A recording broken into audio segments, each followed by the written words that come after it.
For the uninitiated in the audience, do you want to tell us a little bit about who the FSB are and who you are? FSB is not the Russian Secret Service, it's the Federation of Small Business. We are a not-for-profit membership-based organization that have been in existence since 1974. We're owned for and run on behalf of the members, who are all SMEs. They're all business owners. So that's who we exist for. And we essentially provide membership services that make their life easier in business. In terms of who I am, my name's Jim, as you've already said. I've built and run several businesses over the last 35 years. Some wonderful successes along the way. Some good 7 and 8 figure exits with my business. But actually equally as important, if not more important, is I've had some catastrophic failures. And I've probably had by a multiple more failures than successes. I'm of a business owner mentality as opposed to I haven't really got an employee mindset. And I carry out the role that I do with FSB because I'm so passionate about helping other small business owners and giving them what I believe is probably the best tool that I've ever had in business. And believe me, I've tried many. So. Do you know what? Every single person I speak to who's into entrepreneurialism, who pursues their dreams with a business, to be a bit cliche, they're so enthusiastic to help other people. I feel like it just unlocks something in people where you can see how much potential there is out there. And, the networking and collaboration just helps everyone get there faster. Yeah, it's a kind of funny analogy. I think when I was younger, when I was a kid, I loved receiving presents.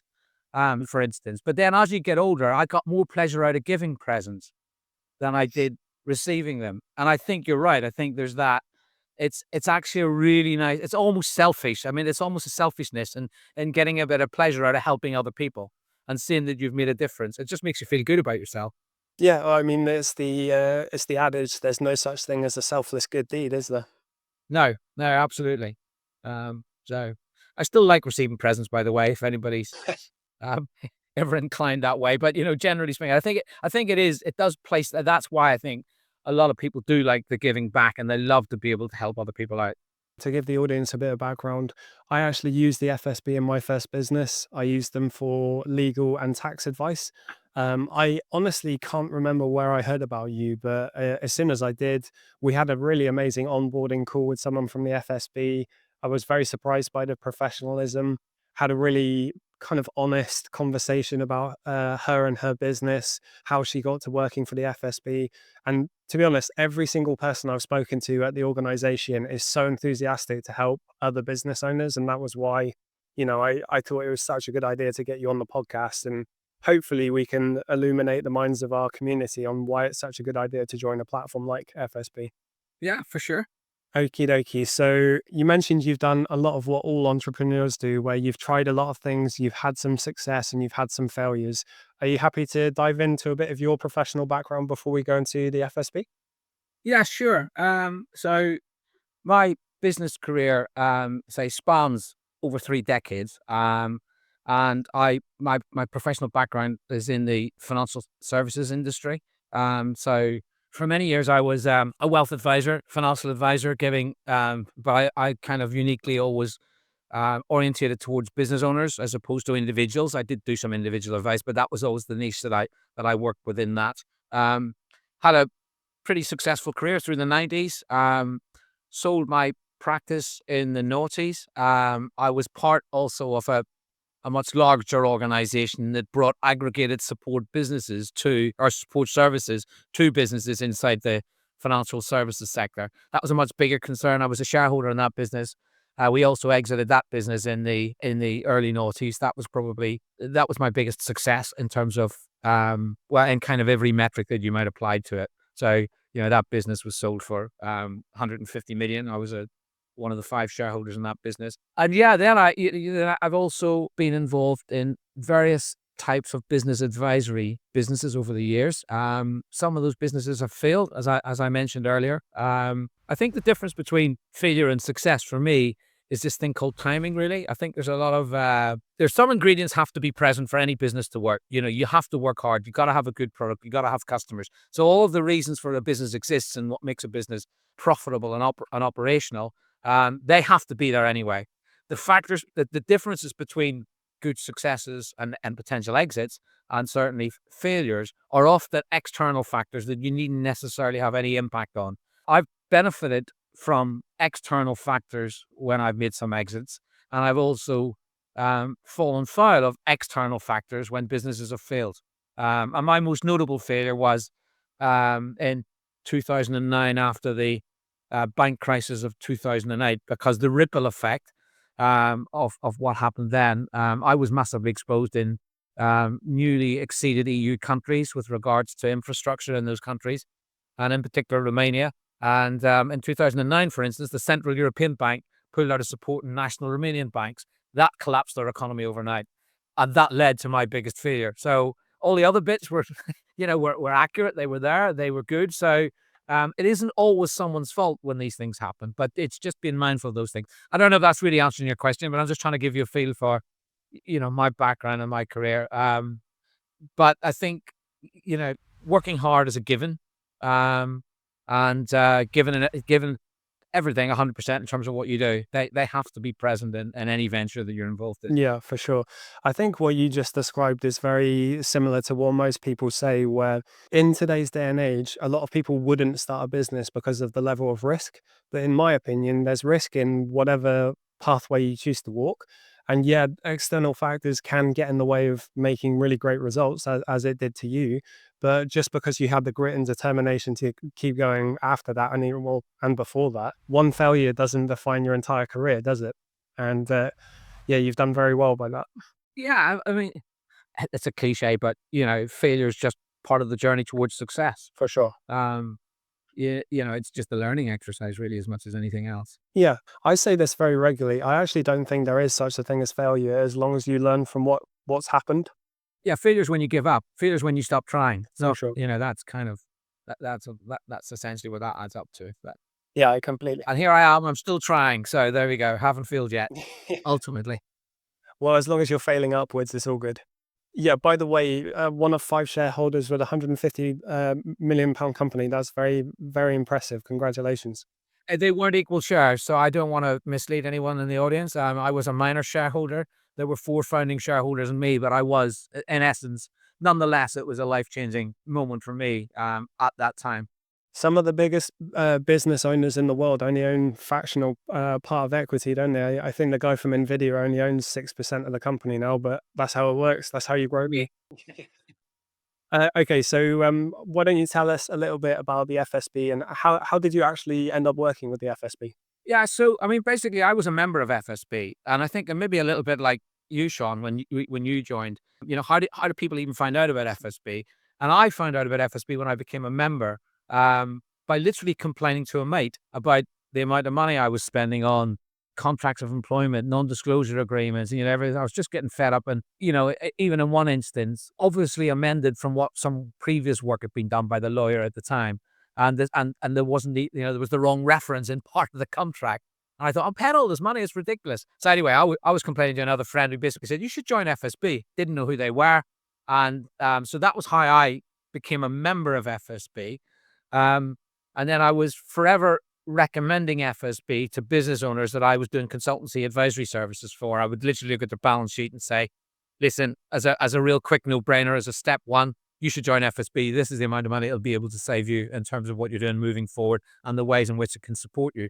So because I've been doing that role, I most of my adult life I've lived in Hampshire in southern England. And then during COVID, I moved to live in London, kind of did the reverse of most other people who moved out of London. I moved in. And it was shortly after that that I'd seen something on LinkedIn about, there was no membership advisor in central London. And I went, oh, I could do that. That would be one I loved. I was doing it anyway. And I loved the idea of getting the message out to more potential business owners. And selfishly, I'd also seen it at that point. I went, actually, that might be quite a good sales funnel for me to get to meet other business owners where some of the other work I do could be appropriate. So that was my journey for FSB. I was a member, great advocate of the services, and then took up the membership advisory role because of a move to living in London. And I love it. I probably, the reality is, if I was advising myself as a business owner, I would be telling myself off for spending too much time on my FSB activity. But look, I enjoy it, and I think it's a great thing to do. Yeah, I think a lot of people, particularly in our space, they wouldn't really understand why someone who's successful would dedicate themselves to something that doesn't bring a lot of doesn't bring a lot of immediate financial return in. But one of the most powerful things in business that I keep saying in our social media videos is the power of networking. And you just said yourself, if you can be the point of contact for the FSB, imagine the kind of amazing people that you interact with on a day to day, disregarding me, of course. Sure. Yeah, no, absolutely. And networking it's fundamentally one of the major pillars of marketing for most business owners. A lot of people get networking wrong. I certainly got it wrong for a long time. I had the wrong attitude towards networking. Um, I've been doing it for many, many years. So yeah, networking is a hugely important thing. And in fact, it's one of if you were to ask me to try and describe, well, what does someone get by being a member of FSB, for instance, I would distill it into two channels. One channel is what I call the opportunity channel. And that's the opportunity to meet other business owners. So we as an organization, we host around 2,000 networking events across the UK. And that's a combination of in-person and virtual. Increasingly more and more in-person ones because people seem to enjoy those. And yeah, it gives all of our members a great opportunity to learn from other members and to make contacts. The biggest mistake I think people make with networking is they go there expecting to be able to pitch their business, Yeah. and they're worried about their elevator pitch, and they think, "Oh, I'm going to go and win some business from this networking stuff." And isn't really about that work. Networking is, and it's never about the people in the room. So networking is about creating relationships of trust and allowing people to know what you do so they feel comfortable recommending you to someone else who could use your service or potentially using it yourself. So if you approach it from that angle, I do a lot of evening networking, and I have this principle for networking. I call it's my G&T principle. I do enjoy gin and tonic. Makes it easier to speak to the people I don't like in the room. But the reality of the G&T, the reason I call it my G&T principle is because in networking, you got to give first before you take. Mm. So that's the G&T part. And I think that's if you can give in networking and help other people, it just comes back naturally anyway. Yeah, I just the other day saw a video of a guy who he tries to network only with billionaires, and as you can imagine, even in the US, there's not that many billionaires out there. But he'll the first thing he'll say is when you go and have meetings with these people, the last thing you want to do is talk business. You just want to build up that Yeah, rapport and trust. absolutely. Yeah, yeah. When I'm coaching in business advisory work, I always say, look, if you're trying to do business or anything with someone, there are only three basic principles. One, you need to get someone's attention, and that can be whatever way you get their attention. You've got seconds to do that. Secondly, whatever you say to them next, they've got to think, oh, that's me. So whatever it is you're talking about, you're doing, they go, oh, actually, I'm one of those people. And it's only after that that there's ever even any reason to speak about what your business is and wait for them. And you should always wait to be asked. It's always better to let the person think they could benefit from what you have, and then they ask about it. Yeah, for sure. So you mentioned earlier when we started that you have always been a business owner. Your mindset has always been business owner rather than employee. You said you had successes in the 90s, but did you have a career before going into business or did you just dive straight in? No, I left school, did an apprenticeship in engineering, and that was back in Ireland, where I come from. And there was, literally by the end of that apprenticeship, the company I was employed by closed down their main factory in Northern Ireland, so there was no work. Um, so I literally moved over to England. I ran a youth club for a couple of years, so so that early part of my life was always in an employee basis. And yeah, then I kind of drifted into financial services by accident. And I was selling life insurance essentially in the early days, and no one likes anyone who sells life insurance. I mean, it was that they're always the worst person to meet at a dinner party. Somebody's trying to sell you something. That was always the reputation of it. And I was quite fortunate, really, in some ways. One of the people I sold life insurance to, it was a young family, and the husband in the family passed away through an accident, really young, and the policy I'd sold them literally rescued that family financially, I mean, they were devastated anyway, but they would have been in financial devastation as well. And I went from selling life insurance to earn a bit of commission to actually thinking, you know what, this is a way better thing than I ever thought it was. So that opened the door of like 30 plus years in the financial services industry, in terms of where you're going. But I did also, I think you talked earlier about the risks in starting up a business. I always viewed it that the risk of being fired as an employee was greater than the risk of running my own business, because no one was going to fire me. So I could only ever be judged on my own efforts. No, there was no one else to blame. So that was I thought that risk was greater, to be honest. I didn't see security in employment. That I suppose is my mindset. I think exactly the same. And I used to work, so Microsoft, when they do their tech support, they have partnership programs. And I used to be a manager for one of those programs in the UK. We were one of the highest performing partners. And 17,000 people got made redundant, including me. And that was a job that most people in the office weren't particularly happy in the environment they were in. But it's kind of walking the only steps people just stick to what they know. And I always thought, with the advancements of AI and with redundancies happening en masse, I don't really see business ownership as more of a risk anymore. I'm exactly the same as you. I think if you can lose your job at any moment, you may as well work for yourself. But I also understand it's not for everyone. No, absolutely, and that I think that's also key. Is it, like anything you do, you should work out, who am I as a person? Where do I best fit in? So, but yeah, I mean, that just happens to be my take on it. And I guess most people, as your listeners on this, they'll be business owners. They've taken that leap. Um, and sometimes, as I have done countless times, you question it along the journey, but sometimes you just need reminding as to why you made those decisions. Yeah, so to the people that will be watching this, our audience is B2B small businesses that run their stores on Amazon, basically. So the elements of like advertising and marketing that aren't really involved in that business model, because Amazon takes care of all of that. But I really hope this Sure. conversation kind of opens people's minds, because one thing we try to say to our audience all the time, even if you're doing this as a side hustle, you should treat it as a proper business. And I feel like having people like yourself on really does open up the world of opportunities to people, more than just talking about e-com. Talking about business from a higher level, I think is really useful. And I think, actually, on that point as well, when I first went into business, you only ever see the upside. You only ever see, well, that's just going to I'm going to give me a better standard of living. I'm going to do this. I'm going to be successful. These things happen. No one goes into business because they love the idea of being responsible for more regulations and compliance and all sorts of things.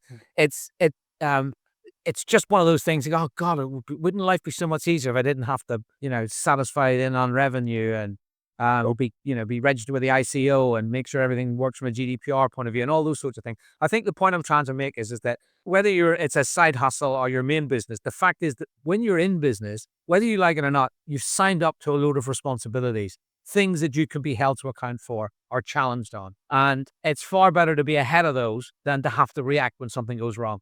And that kind of, if you like, to some degree, is what the other channel at FSB does. I mentioned there's kind of two channels. There's the networking opportunity channel. The other channel is the support channel, and you referred to it earlier in terms of, the access to legal documents and templates and help and guidance, etc. Now that is pretty much what FSB is there for. We're your safety net. When things go wrong, if you do have a data breach, well, what do you do? Who do you report it to? What do you have to do? I mean, some of it you might know, but there's a lot of stuff, even to this day. There are still things cross my desk and I go, "Oh, I didn't know I had to do that. I didn't know I was responsible for that, or I wasn't sure that that new law had come in." That happens all the time. So there's a lot of stuff you don't know. There's a lot of stuff you don't know, but there's a lot of stuff you don't even know you don't know yet. And if you're in business or you're making money other than being an employee, whether you like it or not, you have a ton of responsibilities. And that's really where I think FSB has been the best tool. When I mentioned the best tool in my business toolbox, it's because it's there for that. And it's a right of membership to have access to all the documents. And it's a right of membership to be able to call the legal team as many times as you want in a year without any costs and get advice on whatever the devil it is you need help with. It's a lifesaver in many ways. Yeah, someone we work very closely with, someone had a HMRC financial audit, and although they've been keeping their bookkeeping, they're actually really meticulous with their bookkeeping. They do everything above board and legitimately. You can imagine the entire ordeal was really stressful for that person. And the first thing I said was, "Are you a member on the FSB?" And they'd never heard of the FSB. Most people I speak to have never heard of you guys, and that's one of the amazing things that you guys do. You offer legal advice, tax advice, if you get audited by HMRC, FSB, am I correct in saying that you guys actually take over the case and you just work it for the client? Yeah, so every member gets included in an insurance we take out on behalf of the members to benefit them, and there's 4 benefits that come from that insurance. One of them is, any form of HMRC inquiry. It could be an R&D inquiry, an IR35 one, a VAT one, or just a standard tax inquiry. If that happens, we step in and we deal with it all, up to £100,000 of the costs in dealing with the inquiry. So it's the skill set, knowledge, and ability to dance around the HMRC rather than the other way around, but also the relief of knowing that you've got us having your back and actually taking care of them. I mean, we had last year we had a young lady. She set up a business doing a nail salon. You know, these nail salons that are everywhere these days. She got an inquiry from HMRC. I think they thought she was not declaring cash, in terms of through her books or whatever. I mean, inquiries can be for a whole host of reasons. And she didn't realize that her membership protected her. And she phoned us up to tell us that she was going to have to rescind her membership because she was going bankrupt because HMRC said she owed them 16 grand. And she said, "Oh, I don't think I've done anything wrong, but I don't even know where to turn with it." And we said, "Well, listen, that's included in your membership." And we stepped in and we dealt with the whole thing. And over a 6-month period, the whole thing got completely resolved. And actually, the Inland Revenue ended up owing her 2 grand at the back end of it.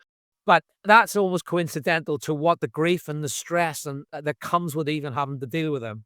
So yes, so you're included for any form of tax inquiries. We protect against any form of employee litigations for people who have employees. We protect all our members against getting selected on jury service. We pay them up to £250 a day whilst they're in court. And we also protect them against any form of bad publicity. So if you ever get a bad press or PR, we send in a specialist PR company, and up to 10 grand of costs are included in that. So it's a real package of support mechanisms. And look, I love every year when I don't have to use my FSB services because that means I haven't had any problems. But over the years, needless to say, I have used them quite a bit. And even just in the last 12 months, I've employed 2 subcontractors and a contractor on different things in my businesses, and just being able to get those respective proper documents and knowing they're fit for purpose and they'll stand up in court if they're ever tested. That's great. That's just been I know how much that saved me if I went to pay a lawyer for it. Yeah, and really, because the FSB is a non-profit, the price of the membership per year is really not expensive given the value you get. And you just said yourself, you get £100,000 a year in legal advice. It's just crazy. It's very, very impressive. I love the service. And regarding the legal document side of things, people nowadays will likely just use things like ChatGPT to write up all their documentation and everything like that. Whilst it is good, you still can't rely on it 100%. It does give incorrect tax advice, and just having actual professionals who understand the industry, understand how to interact with HMRC and how to write up legal documents is so valuable. Well, I think more importantly, and on that point, so ChatGPT is historical in terms of the data it uses to produce what you wanted to do, and it is phenomenal at what it does. There's absolutely no question in terms of where it is. I'll give you a quick example in my own career. I once cribbed an NDA of a mate because I was fed up paying for them, with lawyers. And in that occasion, that NDA was tested in court and I lost. Now, and that was my fault because I didn't do it properly. I just try to cut corners, and that's to some degree, you're right. You can go and do that. For me in business, if I'm going to use anything that's contractual, I want it to stack up. And one of the key things about the ChatGPT tool, they won't show up in court, and you won't be able to sue them under their professional indemnity insurance for you using a contract they suggest that would do the job for you. That's not possible. So I think one of the comforts that comes with what we do, and I would say this to lots of business owners, like if you're going to engage with someone to get something that's really crucial and important to you down the line, or could become important, then just make sure it's fit for purpose under today's legislation and it's current. And so our lawyers are, they will make sure that absolutely everything is current within today's UK legislation. So So hopefully that gives a bit of clarity on that. yeah, so for most people in our audience, the first employees they get are actually virtual assistants from the Philippines. That's usually what Amazon sellers do. So the information you just provided there, is that still applicable to Amazon sellers specifically if they're getting overseas workers? It depends how they do it. There's obviously no employee litigation. So they're contractors rather than as Contracts. opposed to employees. And they may use an agency in the Philippines who takes on all the sort of employment facilitation back in the Philippines, and you use the agency to bring them to you, obviously at the discount they get, or they may engage direct with someone. It's so that would be depending on how they do it. But in simple terms, no. FSB exists to help you with everything with regards to UK law, UK legislation, UK employment. So in that instance, they would be able to provide potential suggested contracts, etc., for to engage with them on a contractor basis. Um, but there's no legal assistance if they were taken to task by a Filipino worker. No. Well, one of the elements of our community is we'll actually be a VA recruitment service to the community because we have such a large network of. Yeah, but I mean, from our standpoint, we'll be contacting the FSB to make sure our contracts are all up to scratch. Sure. Yeah, yeah, and you can make sure you can put those things in place, and you can, you know, the ability to book a call with a lawyer of the right discipline, it always gets triaged. So if it's contract related, employment related, tax related, whatever it happens to be, or data related, you will get to speak to a lawyer of that discipline to take you through the specific guidance and help you need. So, yeah, that's absolutely going to be available to you. Nice. So, yeah, I sent you a message before we started this call. What services do you think pertain really heavily to Amazon FBA sellers, people with small business owners who a lot of them treat this as a side hustle? What services do you think critically could help them specifically? I think the legal support, the legal backdrop and help and support, and it's that knowledge that things don't always go the way you want them to.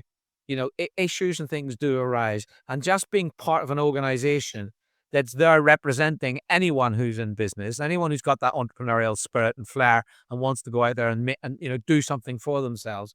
There's always the flip side of, well, what if I catch a cold? What if I get something wrong? What if inadvertently?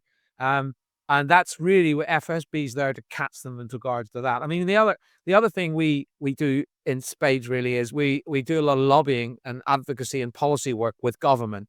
It would be fair to say members don't join us, but not all members join because of that, but often they regularly stay because they see the way we represent them, and we are the genuine recognized voice of all the micro businesses in the UK, and we are the go-to organization with regards to that. So we're fighting their corner all the time with regards to anything that impacts on their ability to continue running their business the way they're doing it. So I think from that perspective, yeah, it's a safety net. It's a safety net, and it's a community, and it's a resource. Yeah, so we have an interesting development in the Amazon space recently where historically, if you were to send your stock into Amazon's fulfillment centers, if any stock goes missing, gets damaged, or just in general gets unsellable outside of your control, Amazon used to refund you the cost of goods and a little bit of profit. And Right. ever since then, they reduced it to just manufacturing cost of goods. And in the last couple of weeks, they've been giving people half the amount of money they spent just on the cogs, even though, their services destroyed or lost the products.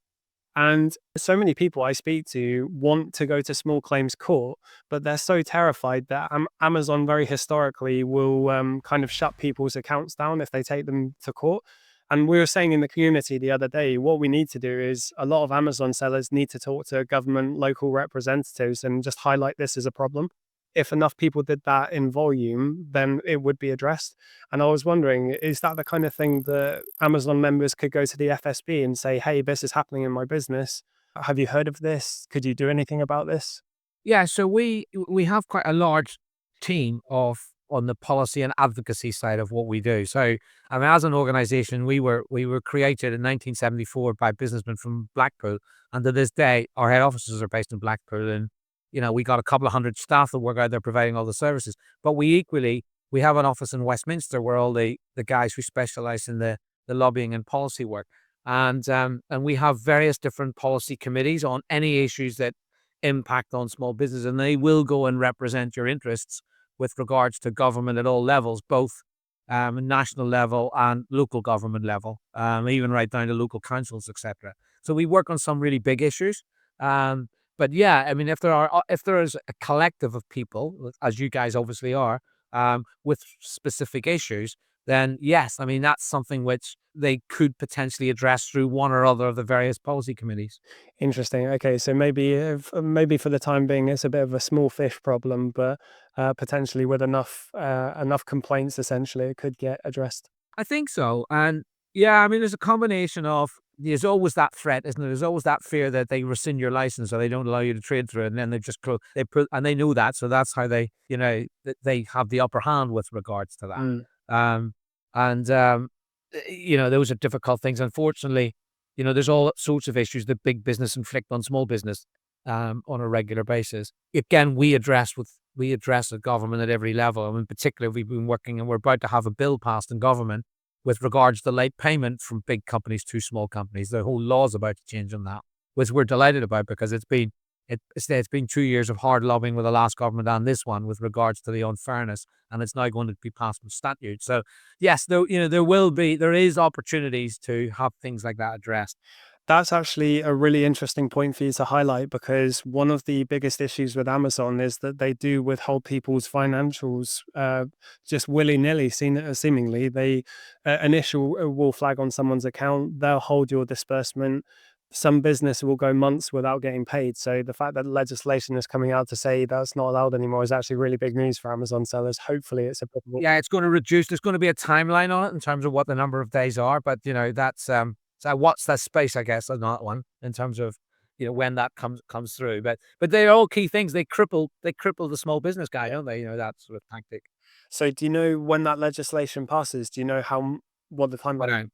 I don't work because I work on the membership team. Right. And funny enough, I had a meeting this morning with our head of policy who um, had just come out of a meeting with Rachel Reeves, I think, earlier in the earlier in the morning. And she was referring to that, but I don't know the dates. It was more of a conversational piece I had with regards to that this morning. As that's not part of what I get involved in terms of I'm there to literally help people become members and make sure they get the most out of their membership. So I'm not privy to what might be happening and with regards to that. No, that's fair enough. It's outside of your remit.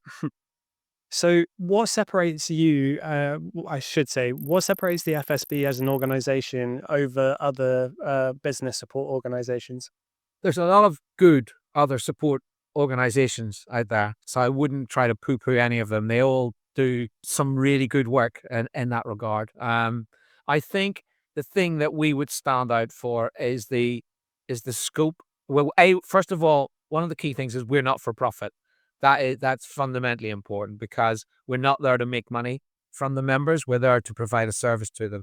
And so for things like networking, to kind of give you an example, I'm based in London. There's lots of good networking opportunities in London for which I pay to go to, and that's fine. Whoever's facilitating is, commercially, whether it's BNI or whether it's one of the London networking organizations, they're there to make money from helping people network.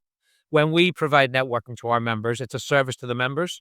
So it's as opposed to something we seek to make money from. I think the scope of what we do is pretty unique in terms of the opportunity through networking, the support through the business and legal hub, the lobbying and advocacy work with government, that sort of scope and breadth of all the things we do and the services we try to bring to members to make things more effective for them in their own businesses. That's probably where we stand out with against other organizations. But there's lots of good other organizations. Again, taking networking as an example, I encourage people if they're gonna use networking, don't just join one.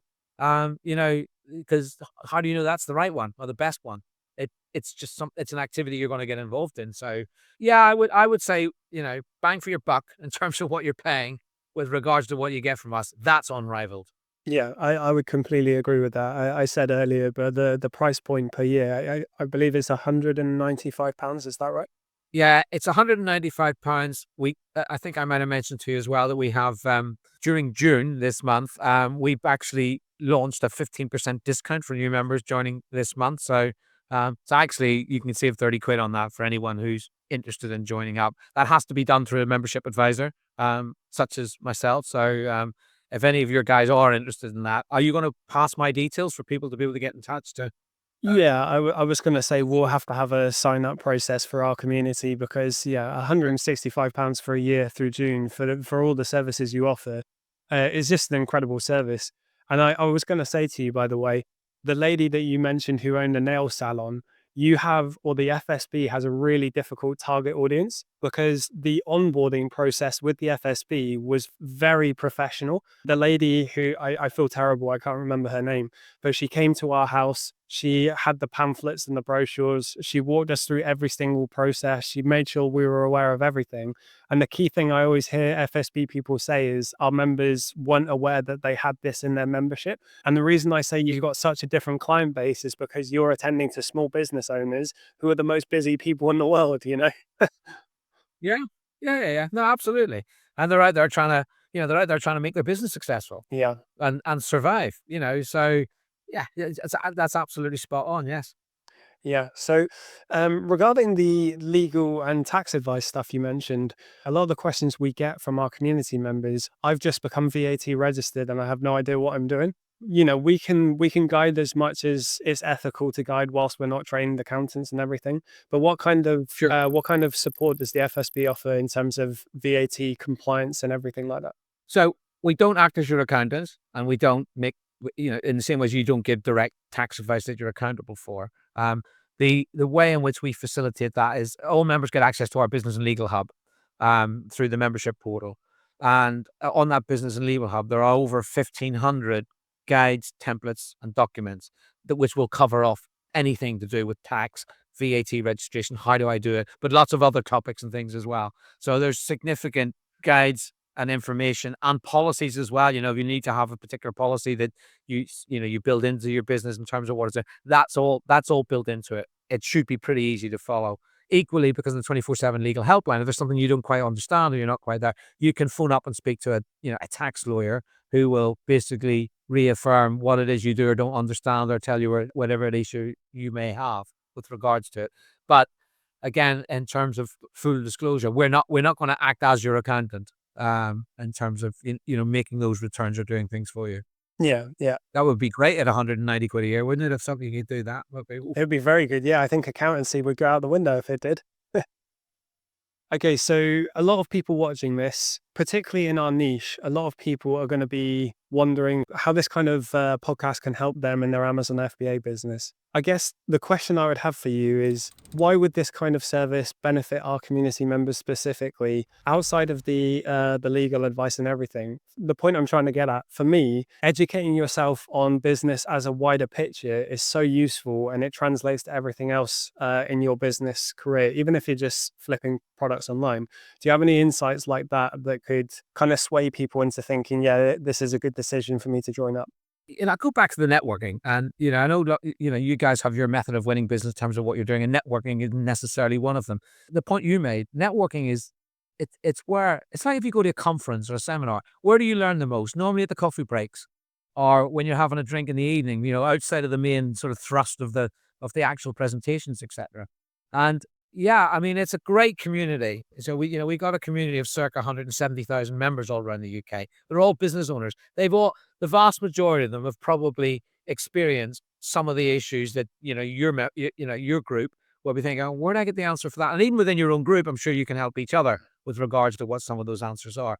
But it's giving a much wider perspective on things that can be done. And actually, some of the best ideas I've had are from just bumping into someone who said something, like going, oh, okay. And then you think about what they did or what they've said. And then you think, well, how can I build that principle into what I'm doing? Or it just sparks off, we all spark, we're human beings. We spark off what other people say.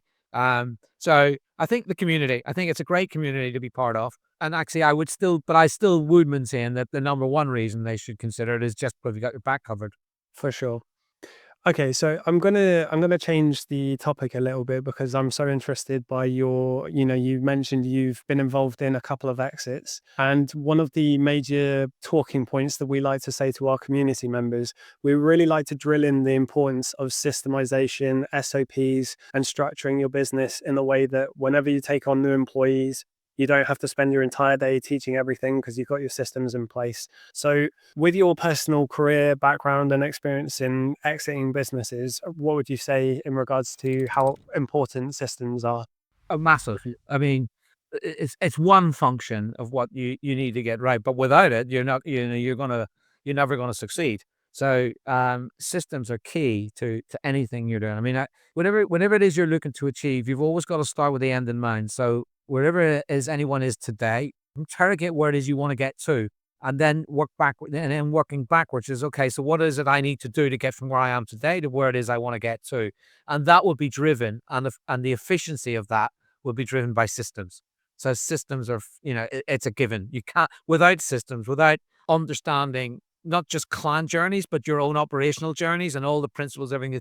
Unless I always have, one of the mantras I have in business is never expect anything that you don't inspect. So if you're not, and you can't inspect something if you haven't got a system in place to measure it. So without any ability to measure something, then you're just stabbing in the dark. You're just getting on a train without having any idea where it's going to and hoping it's going to where you need to get to. You need to have systems, etc., in place to do that. So it's fundamental. It's just one of those basic things all businesses need to have. Yeah, for sure.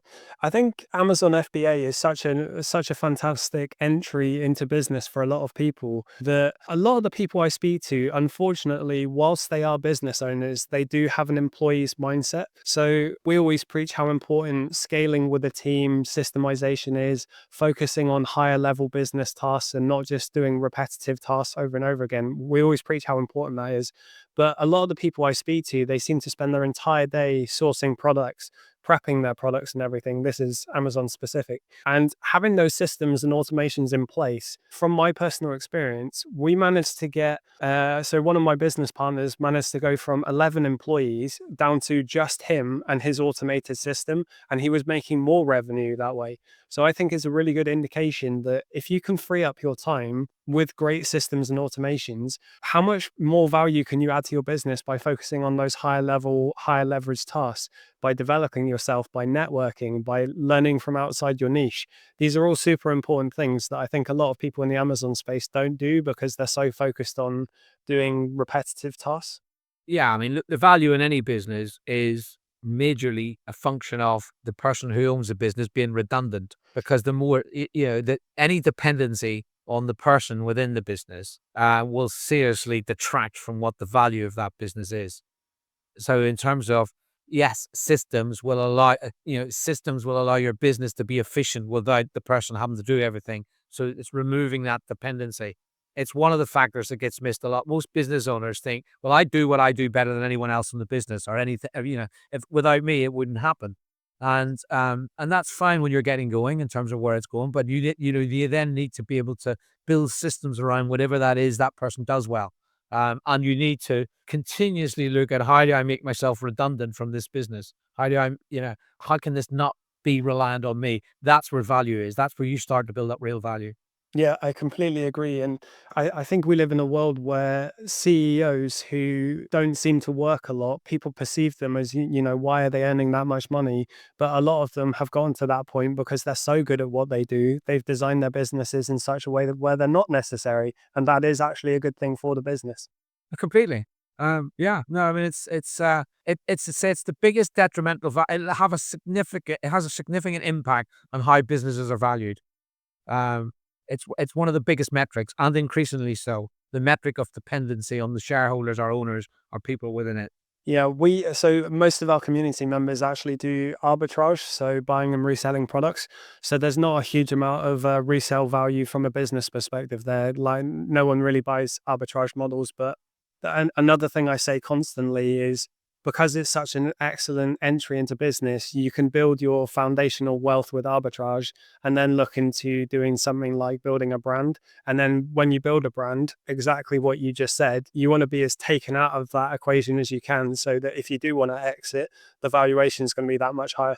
Sure. Yeah. I mean, it's just good business principle. Regardless of what your community is doing at the moment, they're likely to grow into something different. Whatever you're doing today is unlikely to be what you're doing in 12 months and 60 months time. That's just life. For sure, 100%. So, what would you say? A lot of people who come into this space, they're very young guys, very new, inexperienced, and a lot of people are quite lost. They're not really sure what to do with their lives or what to do with their business. So, what advice would you give to the younger members watching this? Eyes open. It's a good old classic as well. Two ears, one mouth. Listen. There's the rule of five in terms of, you're the average of the five people you spend time with. When I was starting out in business, I always try to identify people that I wanted to become or be like. And so I always had a 5 up rule, which is I would literally, based on the, people you spend time around, I would say, right, I need to find 5 people who are better than me to spend time with. I now have a 3 up, 2 down rule. I still seek to spend time with 3 people I think are way better than me at lots of stuff. But because I do my FSB rule, I have the 2 down bit. I also like to give back a bit. But I would say for the people at that early stage of their career is, be very deliberate. You don't there's no point playing football with primary school kids because you're never gonna improve. Yeah. So it's that seek to be with people and in the company of people better than you. Learn from the people who've gone before you. Learn from the successful ones. Yeah, I so a bit of a personal story, but I actually fairly recently in the last couple of years, I felt very disconnected from my original friendship group because only one of them is in business. Our similarities and what we like to do on a day-to-day basis changed a lot. And I was very aware of the expression, if you want to know your future, look at your friends, look at your five closest friends. And Yeah. again, a lot of people who get into business, a lot of people who get into Amazon, they start to feel quite lonely because they do feel so disconnected from people who don't get it. And that again just drills in from both of us why it's so important to network, why it's so important to find those people who are ahead of you and are at the same level as you, and to really really focus on who you keep your company with because it does matter. It is important. Yeah, absolutely. So, yeah, I mean, that would be my biggest, select carefully who your 5 up are. That would be that little tip. I like the analogy. That's good. Okay, so we've talked a lot about the FSB and your background. How do people actually sign up to the FSB? Yeah, I mean, basically, it's pretty straightforward. I would urge everyone. I mean, as part of what your community is and what you're trying to do, I would, I've spoken with you before about. I'm very happy to be the person who looks after your community as well from an FSB perspective. So there's continuity across that. So basically, they just need to get in contact with me. There's only a few really simple details. We collect relatively small amounts of information just to set people's membership up. It's that simple. And I'm very happy to, have an onboarding call with every individual just so as they're happy and comfortable with whatever it is. But in the first instance, get hold of me. It'd be great to try and for anyone who's interested, it's worth getting that 15% discount that's available this month. 30 quid's 30 quid. So Yeah, and guys, if you wanted to know the value to the community, we've just set you up with Jim, who's exited 7 and 8 figure businesses. So there's your networking opportunity right there.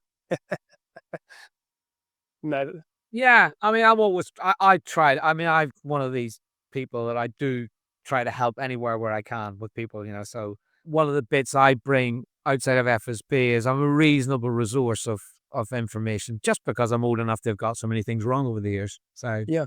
Well, I mean, it's something I say all the time, and I actually saw a really funny comment that I think you'll find it as funny as I did. I was watching a story of a guy who, he was a multimillionaire by the time he was 30, and he was very transparent with how many times he failed along the way. And one thing that when you're in computing, this is just something I think, humans are very similar to machine learning, where you just make loads and loads of mistakes until you figure out how to do the thing correctly. And I saw a comment on this guy's video saying, no one should have failed that many times. That's ridiculous. And it's like, the guy's a multimillionaire before he's 30, and yet you're criticizing his transparency. It's crazy to me. yeah, I mean, I learned some real basic things in when I was selling insurance. It was a tough old world selling insurance, but I learned some fundamentals that have never gone away. And the number one job when you were selling, we used to do bash doors, door to door selling life insurance. My number one job was obviously not being punched in the face when someone opened the door because I was the insurance guy. But we was always drilled into us that once you knew your numbers, so if you thought, well, I'm gonna, one in every 10 is probably going to become a client. We learned to actually celebrate the no's because you were getting closer to the yes. So, rather than being rejected or downtrodden by the no's, it was, oh, great, that's another one out of the way. I'm getting closer to the yes. And conversely, it's always great to get a new client, but you think, oh God, I've got a whole load of no's coming up, basically. So it was that reverse mindset. It's how do you train yourself just to think it just is what it is. The numbers are the numbers. Just get on and do it. Computers and large organizations, they don't really give a care. They know their numbers. They just do it, and the metrics work. So once you know your numbers, once you know your metrics, get on with it. A really good analogy I really like based on what you just said is if you were to sit down and talk to someone who's scared of failure and you were to say to them, I promise you, you are going to change your life in ways you couldn't imagine, but you have to fail 20 times first before you get there. Imagine how enthusiastic the person would be to fail every single time because they know they're just one step closer to their dream. Completely. Absolutely right. Awesome. Okay, so are you familiar with Discord? Because we host our community on Discord, and I can add you in as a member in there, or we can keep it email based. What's suitable for you? Well, the answer to your first question is no, I'm not familiar with it. It doesn't mean I can't become familiar with it, but right now, no, I'm not. Email's obviously quite straightforward and simple from my perspective. So, yeah, I'm happy to whichever works best for you guys. Okay, cool. And the onboarding process, is it still the same where you can have a house visit and be onboarded, or has that changed? You can do, but typically I would do a meeting like this, in terms because your community's obviously geographically spread, aren't they, in terms of where they're based. So Yeah. I would suggest that actually the onboarding calls in this instance would be like this. I would do a one-to-one and just take people through everything on that basis. But it's not dissimilar necessarily to a home visit. No. Okay, cool.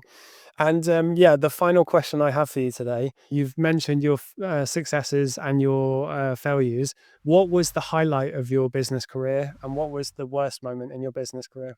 Yeah, no, the highlights always, when you've got a big number in your bank account. I mean, you can't help get excited by that because it's not anything would ever have seen before.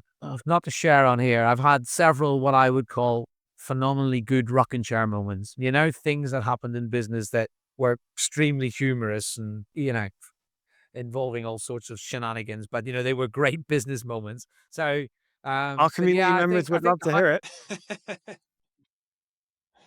No, not for this audience. So not I don't even know who I'm talking to. But yeah, lots of it at some point maybe we'll share in the future. I had a great rather than how it happened, I had a great deal I did, which was a single deal involving cash in Europe when they in a property transaction, which involved an under the table consideration of €1 million. And then I had a problem with, oh, what the hell am I going to do with €1 million? You know, h- where do I go with that? So that was an interesting experience. It's a bit more convoluted than that, but it was fun. Then, sort of the lowest point, I don't really it's hard to highlight a low point because as I said earlier, there's been the low points or failures or the things that haven't worked are such a multiple of the things that do work. I don't think I have one where I basically say, "Oh, do you know what? That was a particularly low thing." And also because my mindset is, well, look, I just need to put this past me. I know I'm going to move on from that. I'm going to learn from it. I'm going to move away with it. So I don't think. I mean, I've had some experiences in business that weren't pleasant and things you got to deal with. Whether it things that have impact on your business which you had no control over and where it goes, or bad relationships with co-business owners or things like that. Those are all they're never pleasant things. But there's not. I genuinely would struggle to find well, what was the lowest. The lowest point is obviously converse to seeing a big amount of money in your bank account. So my worst experience was having lost a lot of money in business and calling it a day. And on that note, one of the hardest things to learn in business is learning how to walk away from a decision sooner. That's not to say you should give up. I don't mean that. So there's a balance here. But I had a seven-figure loss in a business that I should have walked away when it was £500,000 loss. But because it was my money and they were my decisions, I desperately wanted to make them work. And that turned into a much bigger loss. That's the hardest thing in business is actually learning how to reverse a decision. Particularly because usually it's you that's made the decision. You're wedded to it. It's very hard to be objective and walk away from things. Yeah, it was that situation. Was that a bit of the sunk cost fallacy? Partly sunken costs, partly believing I had to make it back. I can turn this around. I can make it. And there have been other situations where I have turned things around and I have gone on to make things. So that's my point. It's trying to learn that lesson of how do I be more dispassionate and analytical. And it goes back to systems being able to help you do that sort of thing over being recognizing, well, is that something I should walk away from? Yeah, I had a Just sim. asking the question and interrogating it. Yeah, I had a similar thing, not to the same numbers as you, but I spent 11,000 euros on stock that for the next 4 or 5 months just lost me money. And a lot of people I talk to are very nervous about the risk of financial loss, particularly in this economy. But what I would tend to say is if you've ever been broke and you need £1,000 for something, that's the same level of stress if you lose 10 grand. And I've spoken to people who've lost a lot more money and they say it's the same level of stress. It doesn't just keep escalating and escalating and escalating. And the more you learn to adapt to those kind of tricky situations in business, the more stoic you get, the more you can handle. So you do really grow as a person from your trials and tribulations. Yeah, no, absolutely. Again, mistakes, learn from them, Mm. try not to repeat them. That's the key, isn't it? It's not repeating the same mistakes. That's the trick. Yeah, for sure. Awesome. All right, Jim. Well, thank you ever so much for your time today. Guys, it was through June, 15% off the FSB. So if you're interested, you can sign up through our Discord. I'll set up the onboarding process so everyone can go through Jim. And yeah, thank you again for your time. No problem. It's been a pleasure. Awesome. Cheers. Lovely speaking with you. Thanks, Sean. Cheers. Cheers now.